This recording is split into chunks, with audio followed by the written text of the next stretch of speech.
हमले के बाद भारत की जानिब से पाकिस्तान पर संगीन इल्जामात आयद किए गए, लेकिन सच्चाई आज भी कई सवालात के गिर्द घूम रही है, जिनके जवाबात भारतीय हुकूमत के पास नहीं।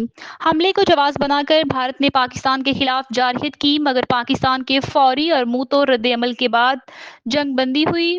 अलबत्ता भारतीय क़यादत की इल्जाम तराशी का सिलसिला ना रुक सका।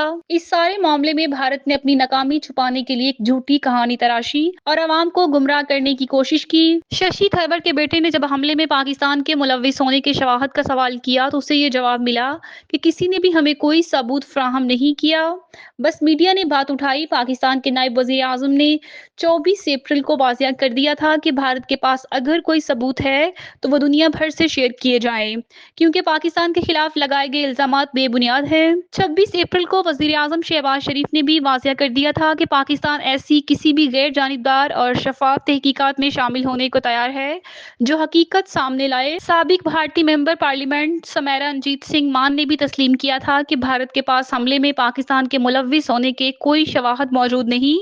29 अप्रैल को DGASPR ने भी तस्दीक की थी कि भारत ने अब तक कोई शवाहद शेयर नहीं किए जो इन इल्जामात को सच साबित करें। 30 अप्रैल को इसहाक डार ने भी वज़ीर आज़म की जानिब से तहकीकात के मुतालबे को दोहराया और 7 मई को वज़ीर आज़म शहबाज शरीफ ने एक बार फिर शफाफ तहकीकात की पेशकश की, जिसकी दुनिया ने हमायत की। 13 मई को भारतीय वज़ारत ख़ारजा ने सिर्फ इतना कहा कि तहकीकात जारी है और इंतजार करना होगा।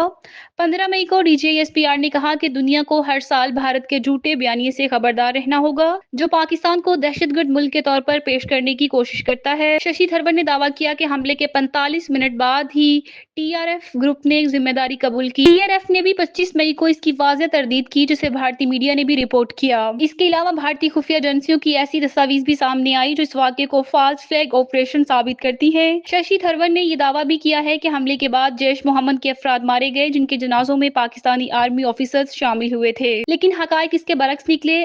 21 मई को BBC को दिए गए इंटरव्यू में DGASPR ने इंकशाफ किया कि भारत ने जिन मकामात को निशाना बनाया वो मसाजिद थी और अगले ही रोज आलमी मीडिया को इन मकामात पर ले जाया गया। उन्होंने कहा कि ये मुमकिन नहीं कि रातों रात इन जगहों से मलबा हटाकर तमाम शवाहद गायब कर दिए गए। ये सब भारत का गढ़ा हुआ बयानिया है। DGASPR ने कहा कि भारतीय मीडिया और हुकूमत की जानिब से जो बयानिया फैलाया जा रहा है उसे बहुत सोच समझ कर सुनना होगा, क्योंकि ये जनाजे हमारी कौम के बच्चों के थे और पाकिस्तानी फौज उनके जनाजे में शिरकत से पीछे नहीं हटेगी।